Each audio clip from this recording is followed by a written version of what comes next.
Anakku para Pandhawa kowe aja ngapusi kawan pun paman. Nadyan kowe membawa sapa wae aku ora bakal pangling sapa sejatine kowe. Ora liya sira putraku para Pandhawa Puntadewa Bratasena Permadi. Inggih paman pangabekti kula katur paman. Bektiku tampanana Gandamana pamanku. Semanten ugi pangabekti kula katur paman. Ya. Pangabekti tak tampa ngrandadake sing pun paman. Sumurupa anane kowe tak tungka marang pagelaran jaba iki mau nalika kowe sowan ana ngersaning Kanjeng Koko Prabu Drupada kowe digusah kaya manuk dicutat kaya werjit cacing. Atiku trataban. Aku senggraita iki mongko anak-anakku para Pandhawa. Mula sing gedhe pangapuramu. Sejatine anane pun paman ngeningake sayembara iki sing tak anti-anti kowe kabeh para Pandhawa. Bot-bote nggonku kepingin malsih marang suwargi Kang Rama Sinipun Prabu Pandhu. Mula nggih dina iki wis ayo. Saiki wis ana palilah keparingi Kanjeng Koko Prabu Drupada. Ayo. Sapa sing arep perang karo aku? Ditetepi ning perang etuk-etukan wae. Perang etuk-etukan aku tak trima ngalah. Aku tak trima ngalah tumuli Drupadi dadi jatuh kramane Puntadewa. Cancut kumarga tumanjing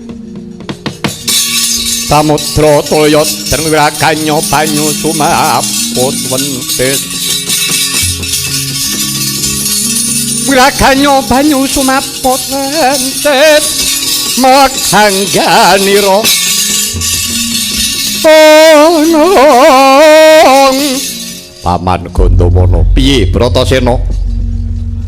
Ketoke ucapmu kuwi ngeman karo para Pandhawa ning janjane kuwi ngremehake karo Bratasena. Aku arep takon, apa Bapa Pandhu biyen tare kowe kon ngapusi ngono kuwi? Ayo Waksulana. Apa mulangane swargi Bapa Pandhu supaya kowe gelem ngapusi karo wong sing kepengin bakal nindakake darmane. Paman Gandamana, elek-elek aku ya satriya, elek-elek aku anak ratu. Aku aja mbok sepelekke. Ibarate kowe sing dodol, aku sing tuku tak bayar kenceng. Aku mbok anggap wong ringkih. Aku mbok anggap wong jirih. Golek kamukten Maharekasa dudu watake Bratasena. Yen pancen kowe tau meguru karo Bapak Pandhu, ayo tetep ana. Piye wulangane Bapak Pandhu biyen? Anakku nggih, anakku Bratasena. Seklimah ning mentes gunemu Bratasena. Lan pantes tinulat. Yo. Yen pancen mengkono karep aku iki ngeman karo kowe. Ketoke ngeman parek ngremehke karo aku. Jare kowe iki ngakumu kowe iki satriyane negara, betenging bangsa. Adek-adeking negara. Keneng apa atimu kok mulur mungkret? Karepmu karep mesakake karo aku. Aku ora perlu mbok mesakake. Mati tak wujudi tuku ngrabekke karo Kakang Punta. Ayo, yen pancen kowe ngakoni kowe kuwi murite Bapa Pandhu, buktekno endi kadigdayanmu. Bagus, yen pancen mule sapa sing arep tanding karo aku? Bratasena. Ya. Sing ati-ati Bratasena. Yen pancen wis mbok antepi mengkono. Ayo, tandingono kridane pun paman yen nganti mamprung nyawamu aja takon dosa kowe.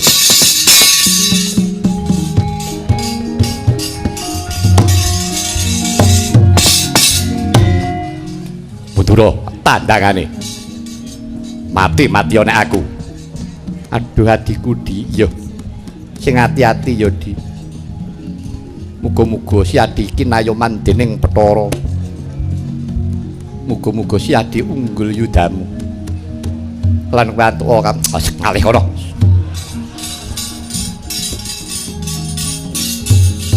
Semikir inggih.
Bratasena, endi yen kowe iki anake wong sekti? Endi yen kowe iki tedhak turune Ratu? Buktekno jare kowe iki anake Prabu Pandhu, bapakmu biyen iki gajah-gajahe wong Ngastina. Singa-singane wong Ngastina. Anak-anak tikus kok ora. Yen pancen kowe wong digdaya buktekno, kowe wis digdaya ning isih kurang. Ketoken entekno kekuatanmu. Yen perlu aku samapta ing gati sawiku diri, mati tak wujudekno tenan. Jare kowe iso ngomong, lati pakarti nyawiji, ucape batine tumindake kudu padha. Ayo, yen kowe anake banteng wong Stiraswargi Prabu Pandhu, endi buktekno? Durung eneng apa-apane tanganmu. Wah, keparat. Aduh!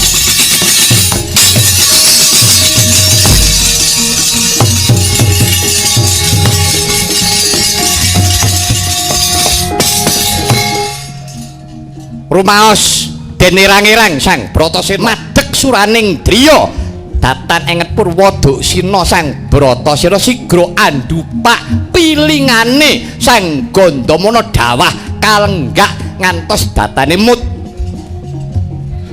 Riwusnya Sang Gandamana enget saking kantaka pungun-pungun gregah kaya pungun Endra.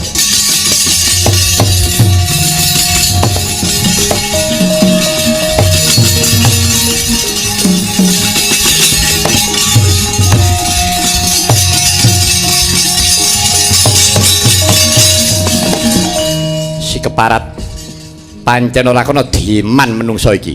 Bratasena, wangkot wangkal atos atimu. Sejatine tresnaku ki gedhe karo kowe Bratasena, gedhe pangemanku. Kok malah kowe njarak perkara nganti ilang trapsilamu. Ing atase putra ratu. Nadyan kowe ora basa ora nyembah, nanging medene kowe ora bakal ninggal kautaman. Kowe ndupak piling aku nganti aku kantaka kuwi tegese nglanggar dhuwuring tenggak Bratasena. Kowe tak tuduhke ngajeni wong tuwa. Gebrak ajiku ungkal bener Bandung Bandawasa dadi apa kowe?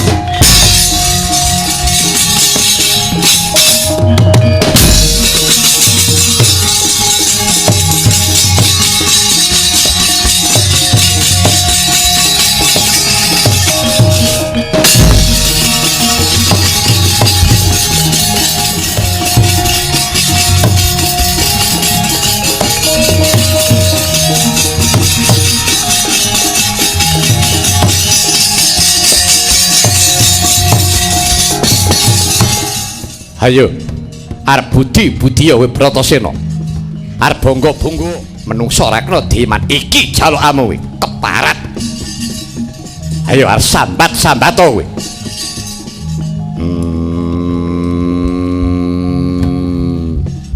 Kakang barep wurung nggonku arep ngrabekke karo kuwi. Mati aku Kakang barep. Permati tegakno aku Permati. Aku bakal mati ana negara Pancala Permati. Kembar ora tutuk nggonku momong nggonku gendong karo kowe. Kembar apuranen keluputaning kakangmu. Kowe sambat karo dewamu. Ayo, kowe mung kari ngenteni wektumu Kang becik. Babu Kunti, aku pura Babu Kunti. Aku ora iso nyeneng-nyenengke atimu, aku urung iso bekti karo kowe. Durung iso ngetokke dharma bekti. Bakal aku mati eneng palagan. Ora karo awakmu dhewe. Bapa Pandhu. Mati aku Bapa Pandhu, aku ora iso netepi dharmane uripku. Bapa Pandhu, ora urung aku mati Bapa Pandhu, aku papaken ning lawang swarga. Bapa Pandhu aku melu karo kowe Bapa Pandhu. Kocap kacarita kaya ta mangkono. Dupi Sang Bratasena sambat nyebat asmanira ingkang suwargi nenggih Prabu Pandhu. Sami sakala kendho pamitinge ngendho pangidake Sang Gandamana marang Sang Bratasena. Kalamun to sejatine Prabu Pandhu guru sejati, guru ingkang wis nate paring piwulang kasekten warni-warni dumateng Sang Gandamana. Ing mangka Sang Gandamana dereng saged malsih kelawan Sang Prabu Pandhu kedadak Prabu Pandhu wis gugur ana madyaning palagan duk rikala lampahan pamuksa. Saya kendho pamitinge, saya nglokro dangu-dangu Sang Bratasena kraos kalamun to kendho pangidake suku dumateng Sang Sena. Sakala Raden Bratasena numplak kekiyatan ingkang pungkasan. Numplak kekiyatan ingkang pungkasan. Sang Gandamana kinipataken saged gregah Sang Bratasena jumeneng datan graita kalamun to kuku Pancanaka wis modhot sekilan dawane duwa dadane ingkang paman Sang Gandamana. Tatas tuntas dununging pasti Sang Gandamana ketancepan kuku Pancanaka kalih tumancep jaja tembus jantung butul walikat ludira sumembur rebah kapidara Sang Gandamana kagiat Sang Bratasena.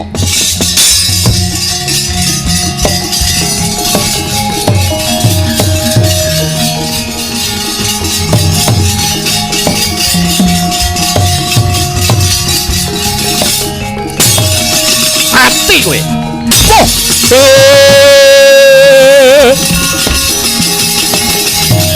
Wah. Aduh.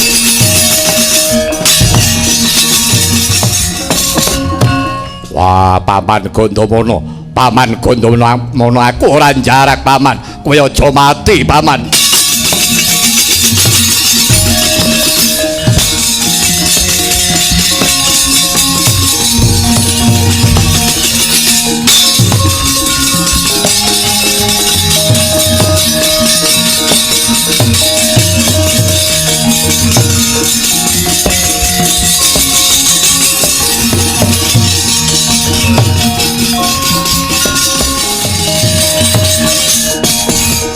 Paman Gandamana kowe aja mati Paman Gandamana. Aku ora jarak iki mau Paman Gandamana apuranen keluputanku Paman. Anakku ngger Bratasena. Bratasena kowe ora luput ngger. Kowe ora luput wis tegakno pun Paman ngger. Wah, ora.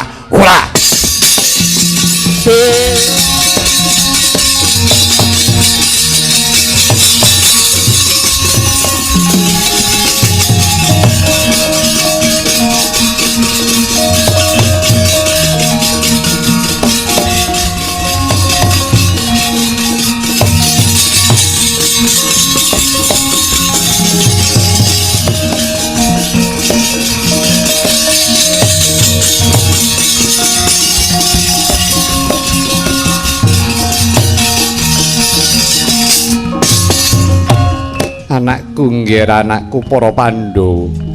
Wis ngger, aja mbok getuni lelakon iki kulup. Mapan iki sing tak gadang rina kelawan wengi besok kapan aku iso malesih marang suwargi wong atmanira sinuwun Prabu Pandhu.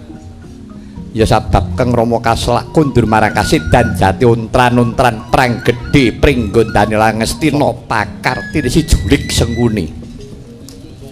Mula kang saka kuwi nggih Bratasena lawan kowe Punta Permadi kowe ora luput nggih, kowe ora luput inggih. Paman kados pundi wonten lelampahan ingkang kados mekaten Paman? Punta wonten dawuh. Ya. Dina iki pungkasaning ketemu ya nggih kelawan jeneng sira kulup. Nyoh kowe manglunga. Janggamu tak paringi kalung. Kalung robyong mustikaning warih. Iki peparingi suwargi ingkang Rama sinuwun Prabu Prabu Pandhu Dewanata ake marang kuwi. Inggih paman.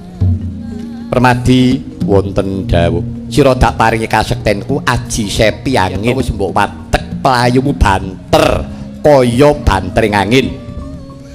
Inggih paman. Bratasena apa? Sira tak paringi aji Bandung Bandawasa blabak penganto-anto ungkal bener.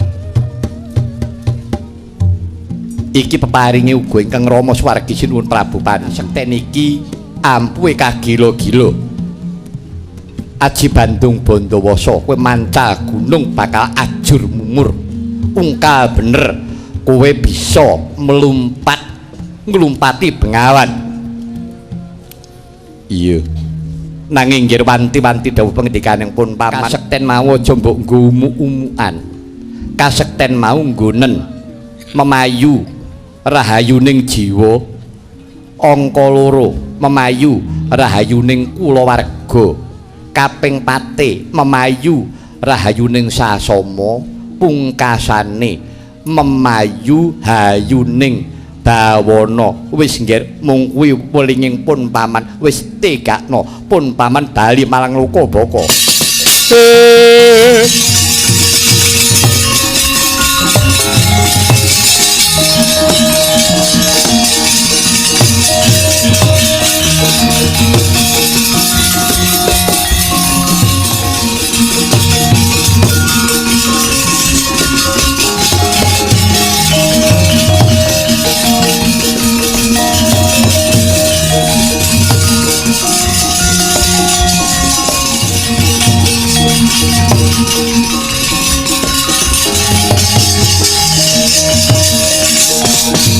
Miladalah apuranan nggir keluputaning pun paman para Pandhawa.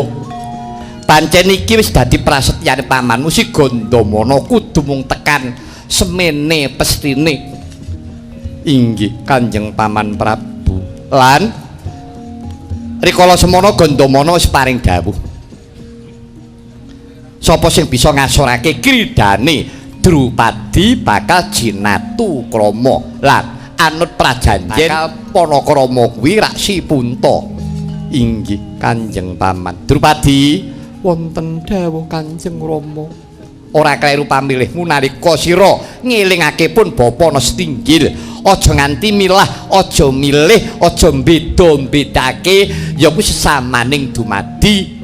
Mbok menawa kowe wis ngerti bab lereking lelakon iki. Inggih Kanjeng Rama. Ora kleru nggonmu milih. Tegese kowe bakal jinatu krama kelawan si Puntadewa. Kawula nuwun inggih Kanjeng Rama. Punta dawuh paman. Ibarat aku nitipake getih tetes daging stampel balung sak ceklek. Wujude si Drupadi iki minangka kantimu, minangka jatuh kramamu. Tresnanana ya nggih, kaya kowe tresnani marang awakmu dhewe Punta. Inggih Kanjeng Paman ngestaken dawuh. Wis aja nganti kesuwen. Saiki dirukti dhisik kunarpane pamanmu si Gandamana iki.